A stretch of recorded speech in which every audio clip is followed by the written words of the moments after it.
It started on the fence for like 1 or 2 paintings. I was like, oh, it'll do for now. And then before you knew it, like it just became my thing, and like I've been here since.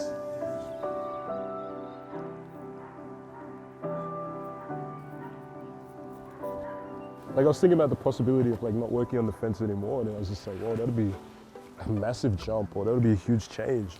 Because it really has become like the identity for a lot of my works. It's become a place where I feel quite comfortable working, and it's always pretty peaceful, and like I always have this faith, like even when I have creative block or like don't know what to paint, I'm just like, oh, as long as I'm like standing here, the ideas will start flowing.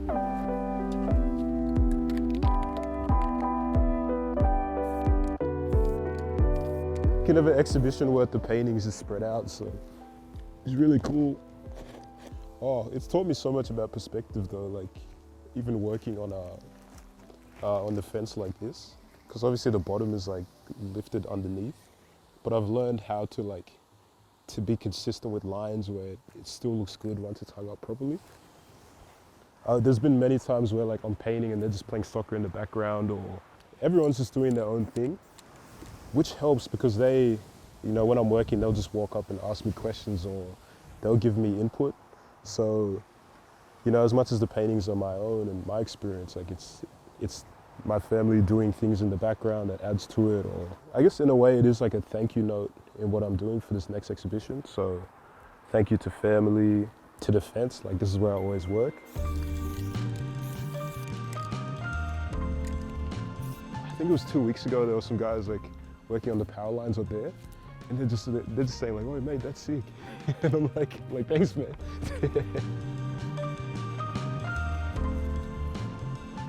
Honestly, that's my favorite part about like being the visual artist. Like I just do whatever I like with the canvas. Like I can be as rough as I like. For something that's 5 minutes long, I have to walk on it and stand on it. And like, but I think that kind of adds to, I guess, what I'm doing with the canvas and like my experience creating the work. I guess in a way it adds to the legacy of the work. So it's just like, it lets you know that the artist was here, that they were actively involved. It kind of goes through that life cycle, and then you can start handing it over to galleries who are just super careful and cautious with it, like they're protecting it for the rest of its life, which I've always found interesting. Like it doesn't really start like that, but then that's where it goes. Yeah, I think that's it. Sure.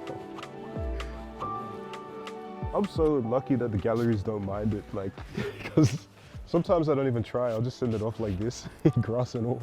They'll be like, oh. I'm sure there's some like on here as well, because they get spray painted over. Yeah, like here's one. Yeah, when you see my works, you'll definitely see grass all throughout. Oh, I keep them like in this shed here. This is where we stored them for the time being. That's the truth. Art is always seen as like such an unattainable thing, like something that's just like, don't touch the artworks, or like you have to spend a certain amount of money to see it or to look at it. And honestly, it's just me just making what I like. It's cool to see it take on a life of its own and get recognized. So, and then hopefully it'll be in New York one day or somewhere, but for now it's just here.